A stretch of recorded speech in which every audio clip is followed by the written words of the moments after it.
Hi guys and welcome back to my channel. Today Gaijin released the pre-alpha. This is the second stage of the pre-alpha of Enlisted. In this game I got to toy around with 5 different squads. Just now I'm in a Panther, which isn't going to go too well. I just like to talk about what makes this game different from other World War II shooters. Now, as you can see here, there's a very similar setup to what War Thunder has to offer in terms of armor. I'm actually getting bullied right now by Panzerschrecks in the Russian forces. I'm driving around in a Panther. The last time we played this, we saw Panzer IIs, Panzer IIIs, and T-28. So this is a massive difference in armor capability in comparison to the first pre-alpha. Now, this is Panthers, King Tigers versus the Russian T-34-85. And I believe they get the IS-2 as well. Now, when I listen to the sound here, this is why I was pausing. Listen to the depth of the artillery that's being dropped on us right now.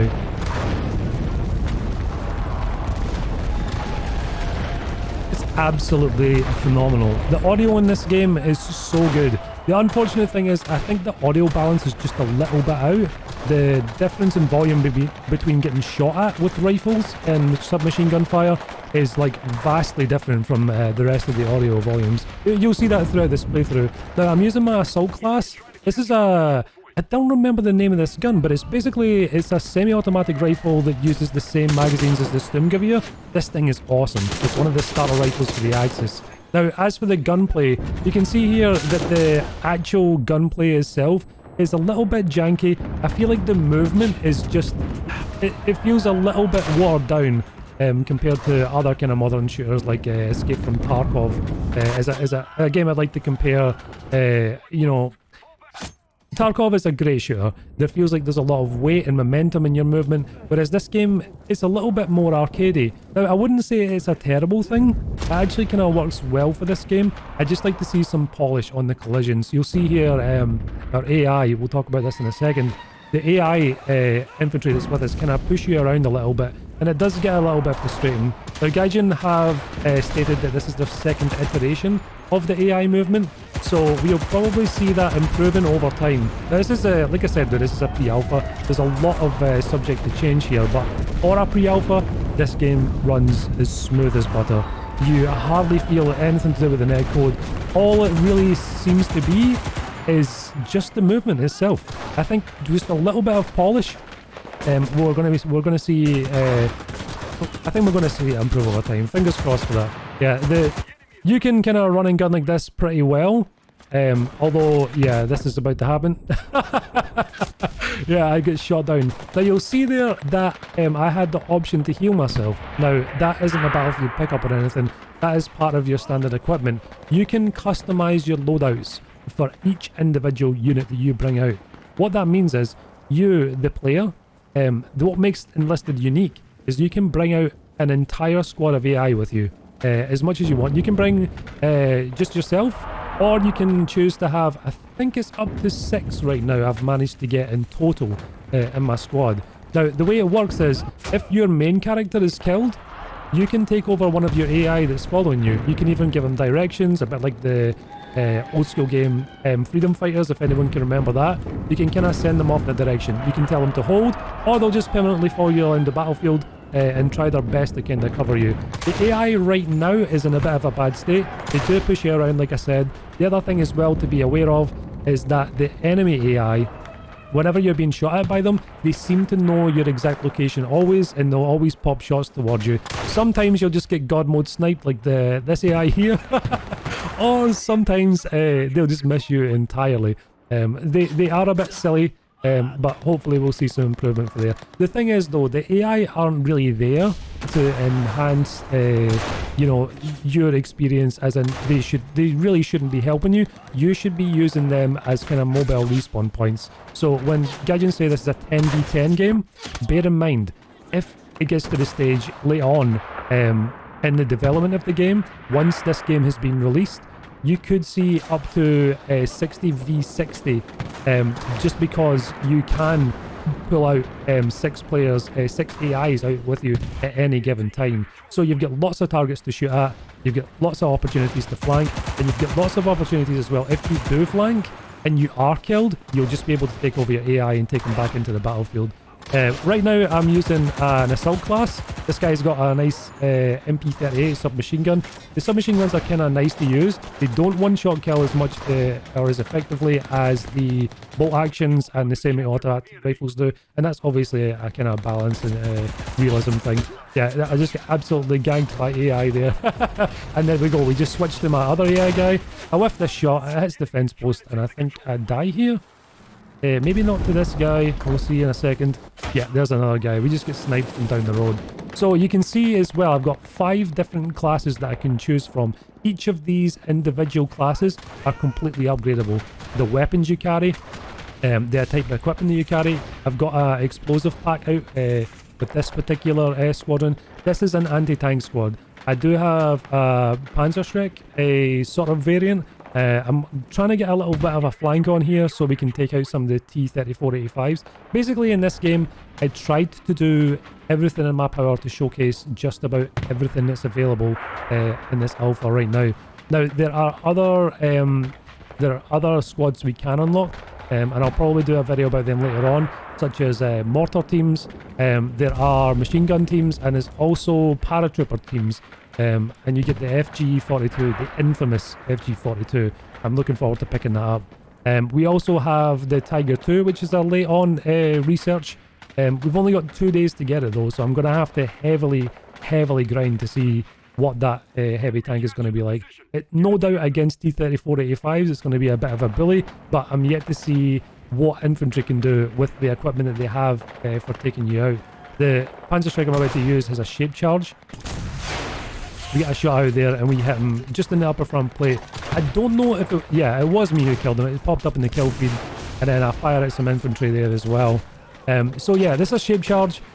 This uses War Thunder's penetration mechanics. So you're actually killing modules and killing crew inside the vehicles, rather than it just be a hit point based system. So you really need to remember where the ammunition is stored in the tanks, where the crew sit in the tanks, because you can take out the gunner and it will disable the gun until the player who's inside the tank switches to another member of the crew and then takes over the gunner seat and is able to return fire. Now if you disable turret rings, if you disable the breach, they won't be able to fire at you, and there'll be a nice easy slow moving immobilized target for you to take out. We're about to see that here right now. So I got a long range shot on this guy. I'm trying to push up to get the finishing blow with my anti-tank gun. He's hiding behind a vehicle right now and he's returning fire to a Panther. Oh, this was the other one. I was looking for this footage earlier on. Yeah, we killed one T-3485 there. I'm about to kill another one as well. But yeah, you can see the destruction that I did to that. It hit the crew, killed most of the crew, and we had a little bit of shrapnel come off of the shape charge and hit the ammo rack, and it detonated, and that's super cool. It's such a unique thing to be brought into a first-person shooter like this, and I'm super excited for it. While we're waiting on me hunting down this next tank, I want to talk about something we saw at the very last research tier. We will be able to use aircraft in this game. And whether or not it's going to be the same flight model as War Thunder, I'm going to assume that it is going to be, but you'll be able to fly over the battlefield, strafing infantry, bombing tanks, and dogfighting. And that's something... I know that Battlefield's done it before, I know a lot of other games have done it before, but with War Thunder's flight mechanics, I am super excited to see it. I don't think it's going to be very fair on the infantry below. There are a lot of experienced War Thunder pilots out there, and because of the machine gun meta, yeah, it's going to be hell on earth for infantry. So I just sniped the commander out the top of that tank. Tried to get a long shot on there with a shape charge, missed it. So I'm deciding I've only got one rocket left. I want to get a little bit closer here to make sure I get the finishing blow. So I'm going to push up. Look at the gunfire off this T-3485. Oh my goodness, dude. I'm not a huge fan of dust. I hope that gets kind of toned down a little bit. And there's the bullshit upper front plate on the T-3485 that we see in War Thunder day in, day out. Luckily I've got a actual explosive charge, and down he goes. Pop the turret off, and we're back. So I got killed by the map perimeter there. It kind of shrunk in on me and I got caught out in it, and that's okay. I managed to get those, I think that was 3 tank kills in total. I tried to throw just a normal grenade at this T-34. Not the best idea I've ever had in my life. He just drives away from it and it does nothing. I have no idea what happened with that AI. I did a sort of 360 off there.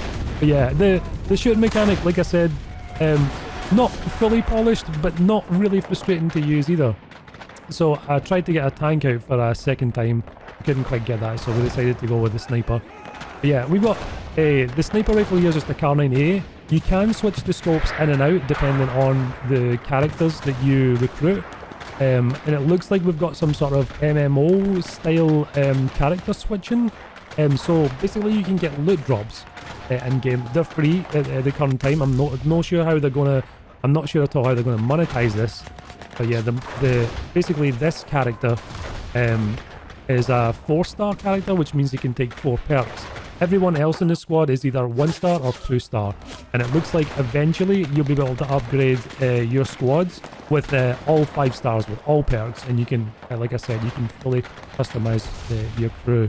So as for the visuals, I think this game looks great. There's enough color here that you know, a lot of these games in World War II are very grayscale, sort of film grey and really muddy looking, and it's almost like they're trying to make them look like the sepia photographs from World War II, whereas Gaijin's kind of gone with this, you know, not fluorescent colours, but a much more appealing colour palette. More realistic, basically. More realistic. And to my eyes, it's very visually pleasing. The last maps that we had on the other P-Alpha were a little bit more colourful just because of the surroundings. This is, of course, this is Berlin. It's very kind of desolate, as in it's been... there's a lot of artillery and bombs landed here previously, and I guess a lot of the colour of the map has been, you know, removed just because of the damage done to the terrain. But yeah, like I said, it's just this particular map. I'm hoping that when we do get the full release of this game, we'll see a bit more vibrancy in different locations with different colour palettes, etc. And just overall prettier, nicer visuals overall. So I've loaded HE thinking I'm going to be fighting infantry here, and T-34-85 is just chilling on the side here. I should have tried to wiggle my turret a little bit to try and bounce the shot. I tried to reload AP-HE, which is you know, our anti-tank round, and I didn't get lucky enough to load that round, and we got taken out. I fat fingered. So because our crew never got wiped out, I can still run around with the surviving crew member here. I don't know how I got that headshot on that guy, but we did. We can run around here with a pistol. I'm looking to die really quickly because while my crew is still alive, our friendly team members can't take out another tank at the moment. So I'm looking for hopefully an opportunity to take someone out, but at the same time, you know, try and die as quickly as I possibly can to help my team there. So you can ride on friendly tanks and enemy tanks, as you can see. The vaulting, sorry, and the sort of climbing, like, verticality in this game is a little bit janky, but not janky enough that it's annoying. Again, hopefully things like this get polished. You can vault those walls I ran past, but it puts you a lot of risk because you're in an animation that's uncancelable. Ooh, right in the ear. Yeah, so this is a Mauser. There are an absolute plethora of weapons, around 20 to 30 that I've seen, that I counted. A lot of them are locked right now, but hopefully towards the end of the alpha I can get some footage of the vast majority of them. Look, listen to this artillery. The bass. And the audio balance for the artillery in this game is far superior to that of War Thunder's. I'm just hoping that this can be transferred from Enlisted over to War Thunder as well. So I think this is the last squad I'm about to take out. I bring my sniper rifle out, and I think I get beamed here immediately. Yeah, that guy was definitely on the ball. He's capping the point there. I'm trying to get up on this pile of rocks to take these guys out before they capture the last point, and I've already failed. And that's going to push us back to the last cap. This game mode here is very akin to Battlefield's Rush mode, and it was definitely my favourite out of most of them. There was a sort of conquest mode where there was 5 capture points. They're all in the open, and it's actually really frustrating to play. The tanks can't really get in and out, and they don't really serve a purpose. I'm hoping that when we do see other maps that are a bit more open for the tank combat, but it just seemed to be the tanks were completely restricted to this one area here. this tram and main road area. So I would assume that in the future we're going to get some more armor dependent maps where armor is going to be key, and a lot of flank routes where only infantry can make it to take out said tanks on flanks. So you will have to advance with your tank with infantry support to kind of balance that out. There goes our panther there. yeah, the fire effects and everything are awesome. Going into throwables, this is our assault crew.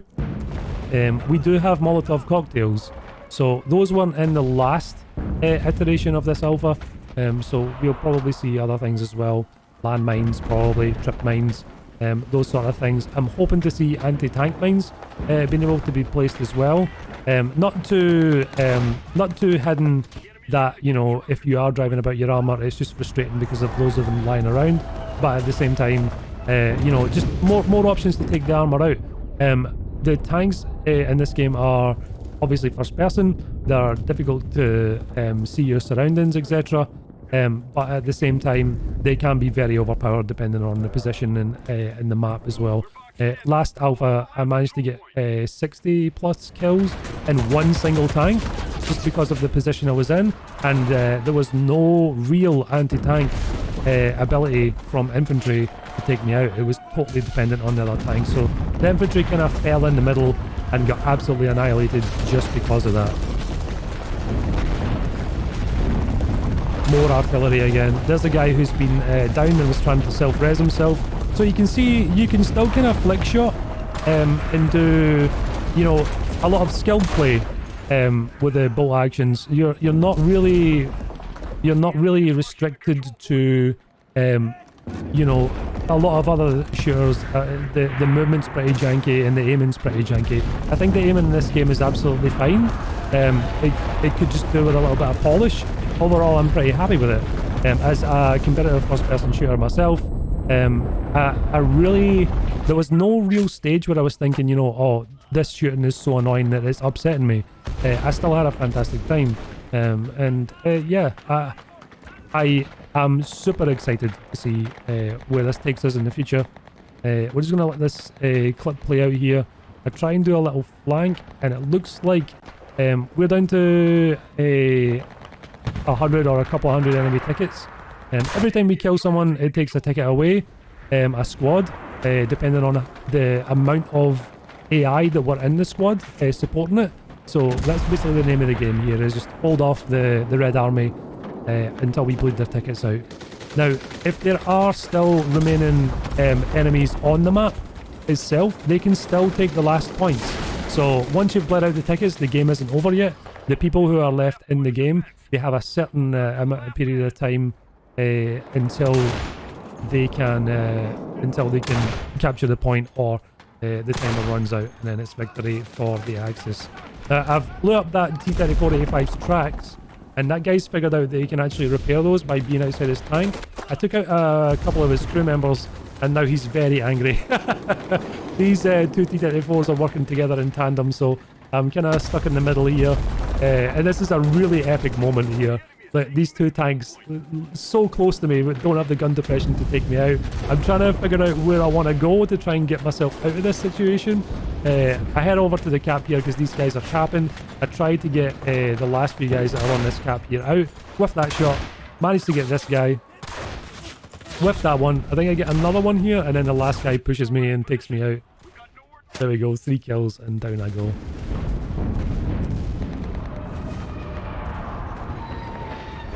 So I tried to take the Panther out for one last try.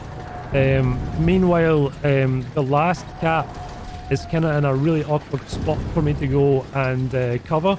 I'm kind of looking around the map to see where I can go, and I think I got stuck in multiple objects here.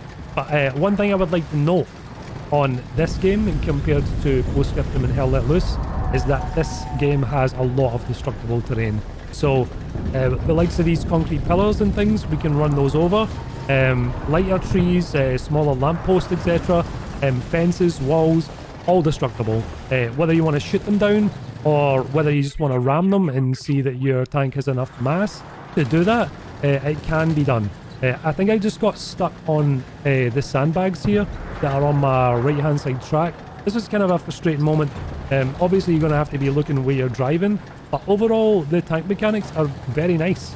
I think some of the map design could be maybe expanded a little bit just to give them more access to these areas, so it's a little bit easier to kind of not move freely, but at least get through into sections where you're going to be useful to your team, the rest of the team who are on foot. And this is the last cap's been taken, and we've been defeated. So overall, I'm really enjoying this. If you guys want to sub and see more content of this, please do. And thank you for watching, guys. Take it easy. Much love. Bye bye.